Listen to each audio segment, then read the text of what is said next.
हरे कृष्ण।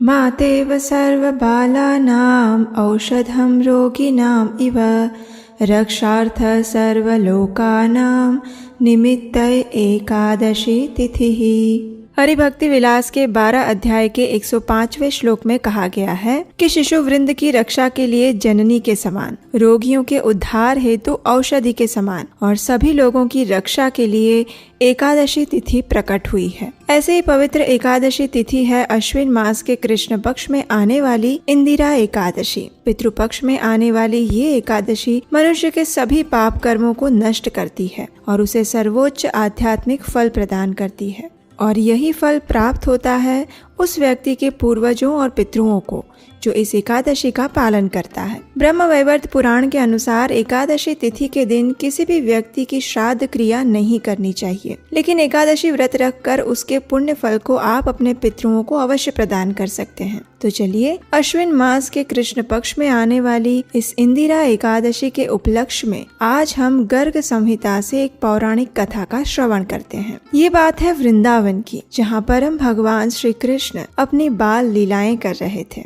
उनकी मधुर मुस्कान और नटखट लीलाओं से सभी व्रजवासी अभिभूत थे। उनके लिए उनका कान्हा ही उनकी संपूर्ण दुनिया हुआ करती थी। कोई उन्हें अपने पुत्र की तरह प्रेम करता तो कोई उन्हें अपने सखा बनाकर उनके साथ खेलता। किसी के लिए वे अपने प्रियतम प्रेमी थे तो किसी के लिए वे तारणहार थे। इन सभी व्रजवासियों में जितनी भी गोपियां थी वे कृष्ण को अपने पति रूप में प्राप्त करना चाहती थी। कृष्ण के प्रति उनका प्रेम असीमित था, लेकिन ये सब ये भी जानती थी कि उन सबसे भी अधिक कृष्ण को प्रेम करने वाला कोई अगर है तो वो है श्रीमती राधा रानी। सभी गोपियों में श्रीमती राधा रानी का कृष्ण के लिए प्रेम सर्वोच्च है। इसलिए एक दिन वे सभी गोपियां पहुंच गई राधा रानी के पास। वहां जाकर उन्होंने कहा, वृषभानुसुते दिव्ये हे राधे कंजलोचने श्री कृष्णस्य प्रसादार्थ वद किंचित व्रतम शुभम।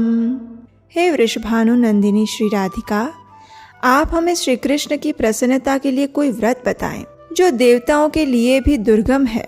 वे श्री कृष्ण नंद नंदन तुम्हारे वश में रहते हैं। तुम सभी शास्त्रों में पारंगत हो, इसलिए कृपया हमें भी श्री कृष्ण को प्रसन्न करने की कोई विधि बताओ।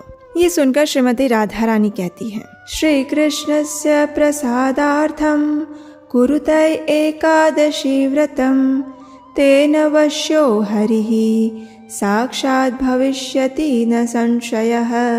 श्री कृष्ण की प्रसन्नता के लिए आप सब एकादशी व्रत का अनुष्ठान करिए। इससे साक्षात श्री कृष्ण तुम्हारे वश में हो जाएंगे, इसमें कोई संशय नहीं है।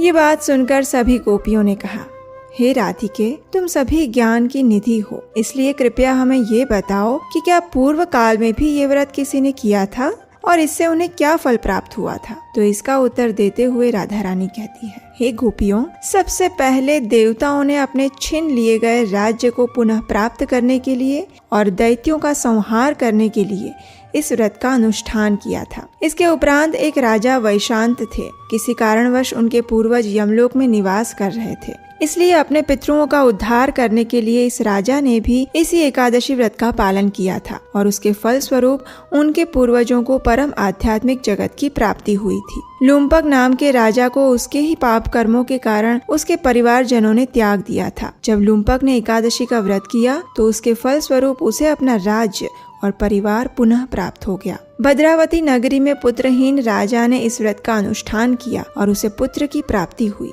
इतना ही नहीं, एक ब्राह्मणी को देव कन्याओं ने इस व्रत का फल अर्पित किया तो उसके फल स्वरूप उस ब्राह्मणी को धन धान्य से भरपूर स्वर्ग की प्राप्ति हुई। पुष्पदंती और माल्यवान ये दोनों यक्ष थे। कुबेर के श्राप से उन्हें पिशाच योनि प्राप्त हुई थी। जब उन्होंने एकादशी का व्रत किया तो वे अपनी पिशाच योनि से मुक्त हो पाए। पूर्व काल में भगवान श्री रामचंद्र ने समुद्र पर सेतु बांधने से पूर्व और रावण का वध करने के लिए एकादशी व्रत का अनुष्ठान किया था। प्रलय के अंत में उत्पन्न हुए आंवले के वृक्ष के नीचे बैठकर सभी देवताओं ने भी एक समय जगत कल्याण के लिए एकादशी व्रत का पालन किया था। पिता की आज्ञा से मेधावी ने एकादशी का व्रत किया और उसके फल स्वरूप वे अप्सरा के साथ संपर्क दोष से मुक्त हो गया था। हे गोपियों, ये एकादशी व्रत इतना पुण्यफल प्रदान करने वाला है कि वह बड़े से बड़े पाप के सुमेरु को भी नष्ट कर देता है। एक समय ललित नाम के गंधर्व को इंद्रदेव के श्राप के कारण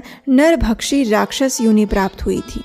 जब उसने ऋषि के निर्देशन अनुसार एकादशी का व्रत किया तो उसे अपना गंधर्व शरीर पुनः प्राप्त हो गया। धुंधुमार आदि राजाओं ने भी एकादशी के पुण्य प्रभाव से ही परम गति को प्राप्त किया था और भगवान शंकर भी ब्रह्म कपाल से इसी एकादशी के माध्यम से मुक्त हो पाए थे। राजा अम्बरीश, राजा रुक्मांगद और राजा हरिश्चंद्र जैसे महान राजाओं ने एकादशी का व्रत करके भौतिक और आध्यात्मिक जगत में सर्वोच्च स्थान प्राप्त किया था। हे गोपियों, इस एकादशी को संपूर्ण तिथियों की परमेश्वरी समझो। उसकी समानता करने वाली दूसरी कोई तिथि नहीं है। इसके दृढ़ पालन से आप सब भी हमारे प्रिय श्री कृष्ण को अवश्य प्रसन्न कर पाएंगी। तो इस प्रकार राधा रानी के मुख से एकादशी तिथि की ये महिमा सुनकर सभी गोपियों ने श्रद्धा और दृढ़ता के साथ एकादशी व्रत का पालन किया। उसके फल स्वरूप भगवान श्री कृष्ण उन सब पर अत्यंत प्रसन्न हुए और उन्होंने मार्गशीर्ष मास की पूर्णिमा के दिन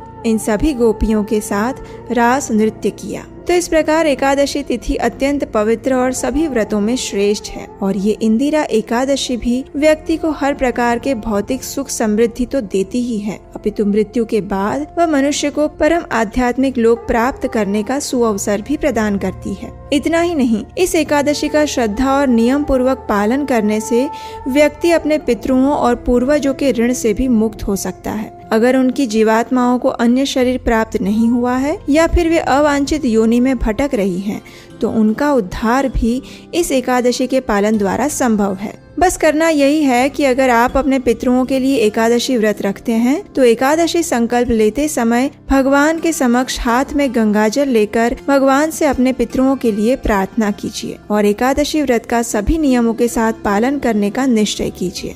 अगले दिन जब एकादशी का पारण करें तो किसी सुयोग्य ब्राह्मण या वैष्णव को भगवान को अर्पित भोजन प्रसाद रूप में खिलाइए और अपनी क्षमता अनुसार उन्हें कुछ न कुछ दान दक्षिणा दीजिए। उसके बाद आपने जो ये एकादशी व्रत किया है उसका फल भगवान के समक्ष जाकर उन्हें अर्पित करते हुए अपने पितरों की उच्च गति की प्रार्थना कीजिए और फिर आप स्वयं एकादशी व्रत का पारण कर सकते हैं। एकादशी का व्रत कैसे करना है और उसका पारण करने की संपूर्ण विधि क्या है, ये अगर आप जानना चाहते हैं तो आप हमारे चैनल पर जाकर एकादशी व्रत विधि वीडियो देख सकते हैं। चलिए, तो अब आप हमें बताइए कि कैसी लगी आपको आज की एकादशी कथा। अगर अच्छी लगी है तो नीचे कमेंट बॉक्स में अपने प्रतिभाव हमें लिखकर जरूर भेजिएगा और इस कथा को अपने सभी मित्रों और परिवारजनों को शेयर कर दीजिए जो एकादशी व्रत करने की इच्छा रखते हैं। और हाँ, हमें आपको ये बताते हुए खुशी और संतुष्टि हो रही है कि हमारे चैनल पर हम आपको ऐसी ही वैदिक कथाएं सुनाते हैं जो सिर्फ और सिर्फ वैदिक शास्त्रों से ली गई हैं, बिना किसी काल्पनिक मिलावट के। तो अगर आप सनातन धर्म का शुद्ध विज्ञान और कथाओं को सुनने में रुचि रखते हैं तो आपके अपने इस चैनल उपदेशाष्टकम को याद से सब्सक्राइब कर लीजिए और अगर नोटिफिकेशन भी ऑन कर लेंगे तो हमारी आने वाली प्रत्येक कथा आपको मिलती रहेंगी। वैदिक सनातन धर्म के इस प्रचार अभियान को हमने इसी उद्देश्य से प्रारंभ किया है कि वर्तमान समय में सनातन वैदिक धर्म को लेकर भी लोगों में अनेक भ्रांतियां फैलाई जा रही हैं और वो भी ऐसे लोगों द्वारा जिन्होंने स्वयं कभी शास्त्र उठाकर पढ़ने की कोशिश नहीं की है। ऐसे लोग अपने मन माने तरीके से धर्म के बारे में कुछ भी बोल देते हैं, कुछ भी व्याख्या कर देते हैं और कोई भी नियम बना देते हैं। इन सब नकली यूट्यूब गुरुओं से आपको बचाने के लिए और सिर्फ प्रमाणभूत वैदिक शिक्षा का प्रचार करने के लिए हम ये प्रयास कर रहे हैं। अगर आपको लगता है कि हमारा ये प्रयास सराहनीय है तो इस अभियान में आप भी हमारे साथ जुड़ सकते हैं आने वाली कथाओं के लिए हमें सहायता करके। इसके लिए आप स्क्रीन पर दिए गए नंबर पर हमें अपना आर्थिक योगदान भेज सकते हैं। तो चलिए, अश्विन मास के कृष्ण पक्ष में आने वाली इस परम पवित्र इंदिरा एकादशी का संपूर्ण श्रद्धा और भक्ति भाव पूर्वक पालन करते हैं और अपनी तथा अपने पूर्वजों की सर्वोच्च आध्यात्मिक गति का